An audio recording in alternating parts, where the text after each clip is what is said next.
Got a GE washing machine not going into the spin cycle. Wanted to show you how you can get this running at least temporarily, if not permanently.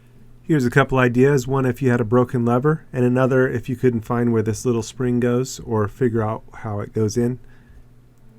Just some of the things. Welcome back to Kung Fu Maintenance, where I show you how to make the most likely repairs you'll need to make in your lifetime. If you'd like to get the latest videos, subscribe and then hit the little bell icon right at the subscribe button, and it'll notify you of any new videos when they're released for you. Yep, so this thing wasn't spinning, but I was able to get it to drain. So drained it out, then was able to tip it back. You may or may not need to disconnect hoses, but at the least here you will want to turn off the water and unplug it. Tipped it back and pulled off the bottom plate, which had 4 screws, and then examining it underneath. On the plate I found this lever that had fallen down, and at first wasn't sure where it was coming from or what it was for. So checking the belt and everything was fine there, and obviously the machine drained and it did kind of operate. It just wouldn't go into the spin cycle. And then I remembered a while back I had a warranty repair where this lever had broken off, and so what it was this lever piece, one side of it had broken. The machine has 4 screws in order to take off the top lid, 2 there, and then 1 on each side here under these caps. And then underneath here is where the lever would seat, and you can see it's like kind of popped out of there. On this one side of the lever broke. What this machine does is it tests if the lever is there. It unclicks it by pushing it back and then clicks back forward. Tub spins backward, presses on the lever, and then unclicks again and pushes back forward. It does this a couple times to verify with the computer, and then the machine will actually go into the spin cycle. So it's a little computerized. Was able to make a quick repair there with a screw in the side to mimic the arm. So just a little tricky there. Put it back in and put the screw through the lever, and it was able to function. There's the clicking. And that's the click that we want to be able to happen, but it needs to maintain pressure against that.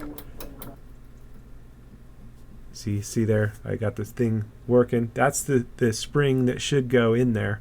But this one, it's a little tricky to figure out where it should go, and if yours was missing the spring, I actually found the spring after, but wanted to show you a way you can make it mimic the spring. So we've got the paddle action, just need to mimic the spring now. And so what I was able to do was to take a clean rag and insert it behind the lever, as you'll see up here. Insert it all the way up behind the lever. This plate that was on there had about 5 screws that pulled out to get in there. Okay, there it is, the rag behind the lever, and then here it is working like a spring. You know, it's making it bounce back. That was the way to repair this and get this machine operating again. That can be used as a temporary repair to prove that that's your only issue, and you can do a permanent repair after, or who knows how long this temporary repair may actually be permanent. So, you know, anyway, that's a workaround for this particular thing. Sometimes these computerized things are a little too smart for their own good, but it is what it is. And anyway, just wanted to show you a workaround and help you to understand what might be going on if you had one of these newer GE machines that was not going into the spin cycle, and a way that you can get it working again in between getting parts, or, you know, as a repair. So hope that helps somebody out there. Thanks for watching. Stay safe out there. Thanks for watching Kung Fu Maintenance. Over and out. This one's ready. 2020. You got to be ready for the Lord's return. The Lord is going to come for his bride anytime. Jesus came to seek and to save those that were lost. That was me. We've all missed the mark. Every person's sinned and come short of the glory of God. But Jesus took the punishment that we rightfully deserve on himself at the cross, and he gives his righteousness to those that believe on him. So if you haven't put your trust in him, call out to him to save you. It's a gift of salvation. You can't earn it. He did it all on the cross, and he calls us to a loving relationship with him. So you are invited to be reconciled to God, something that was impossible. God is holy and our sin separated, but without God it was impossible. But God came to save us. He sent his son Jesus.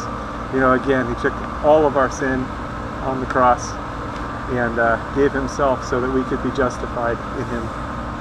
So call out to him, get into the Bible, into the Word, and start to grow so that you're protected from deception. There's strong delusions out there, strong deception, and Jesus is the way, the truth, and the life. He's the only way to the Father. He's the only way to God. So don't get tripped up or tricked, and don't miss out on what is yours through Jesus. Call out to him today. Don't wait. Time is short. He's going to return for his people. And if you missed it, then you find yourself in the tribulation, call out to Jesus to save you. You likely die for your faith, but still, you have eternal life. The tribulation only lasts 7 years, so if you find yourself in part of it, it's not going to be long before everything's finished anyway. 7 years is not a long time, although in the tribulation it's going to seem like a long time. But be faithful unto death. That means trusting in Jesus all the way. There's probably not going to be a lot of food, and it's going to be a difficult situation, but you can still have eternal life through Jesus, because again, he took all of our sin on himself at the cross. So put your trust in him today so you don't miss out, and so that you have the covering, because he is the Lamb of God that takes away the sin of the world. All right, stay safe out there. God bless. God bless you.